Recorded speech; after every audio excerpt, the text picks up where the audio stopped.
नमस्कार। आज हमारे पास जो स्रोत सामग्री है वो हमें वैष्णो देवी की दुनिया में ले जाती है। मतलब कथा, इतिहास और यात्रा। हमारा मकसद है इस पवित्र स्थल से जुड़े जो सबसे जरूरी पहलू हैं उनको समझना और आप सबके सामने रखना। तो चलिए इस दिलचस्प सफर की शुरुआत करते हैं।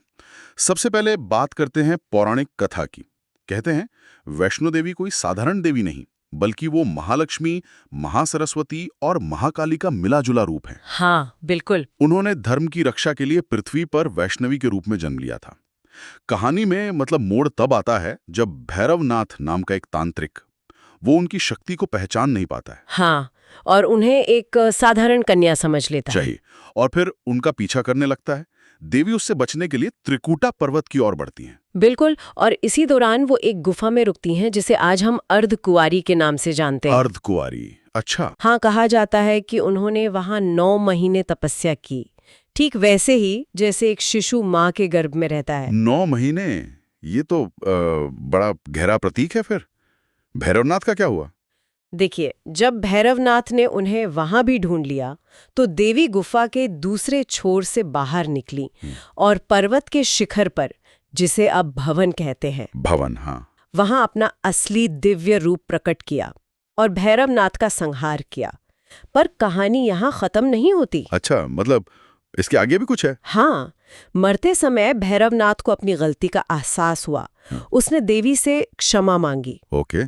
तो देवी ने न केवल उसे क्षमा किया, बल्कि ये वरदान भी दिया कि उनके दर्शन वो तब तक अधूरे माने जाएंगे जब तक भक्त भैरवनाथ के दर्शन नहीं कर लेते। अच्छा। हाँ, ये जो क्षमा और मुक्ति की भावना है, ये इस तीर्थ यात्रा का एक बहुत महत्वपूर्ण हिस्सा है। तो मतलब सिर्फ शक्ति प्रदर्शन नहीं, बल्कि करुणा और क्षमा भी। ये बात तो कथा को और भी गहरा बना देती है। अब जरा इसके इतिहास और महत्व पर आते हैं। ये जगह जम्मू कश्मीर की त्रिकुटा पहाड़ियों में है, ये तो हम जानते हैं। हाँ, और इसका जिक्र सिर्फ स्थानीय लोक कथाओं में नहीं है, बल्कि महाभारत और पुराणों जैसे प्राचीन ग्रंथों में भी मिलता है। अरे वाह, महाभारत और पुराणों में भी? हाँ, इससे पता चलता है कि स्थल की मान्यता सदियों पुरानी है, शायद हजारों साल। ये तो मतलब ये आस्था कितनी गहरी और प्राचीन है। और मंदिर के अंदर क्या है? कोई मूर्ति है? नहीं, मुख्य गुफा के अंदर कोई मूर्ति नहीं है, बल्कि 3 प्राकृतिक शिलाएं हैं जिन्हें पिंडी कहते हैं। पिंडी? हाँ अच्छा। जी, यही तीनों देवियों महाकाली, महालक्ष्मी और महासरस्वती का प्रतीक मानी जाती हैं।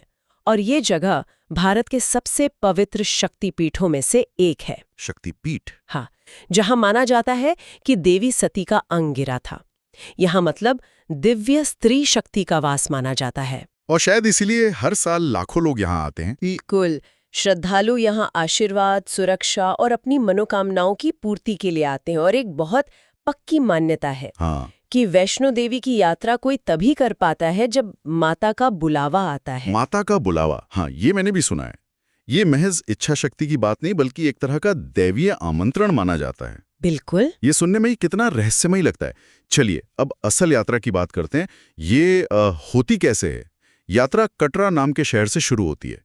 यहाँ से भवन तक यानी मुख्य मंदिर तक लगभग 13 किलोमीटर की चढ़ाई है। हाँ, 13 किलोमीटर। रास्ता आसान नहीं है, लेकिन श्रद्धालुओं का उत्साह वो देखने लायक होता है। रास्ते में कई महत्वपूर्ण पड़ाव भी आते हैं, है ना? हाँ, बिल्कुल। जैसी बाण गंगा है, जहाँ कहते हैं देवी ने अपने बाण से गंगा की धारा निकाली थी। अच्छा। फिर चरण पादुका, जहाँ उनके पद चिन्ह होने की मान्यता है। और अर्धकुंवारी गुफा, जहाँ उन्होंने तपस्या की थी, जैसा हमने पहले बात की। हाँ हाँ। तो हर पड़ाव का अपना महत्व है, अपनी कहानी है।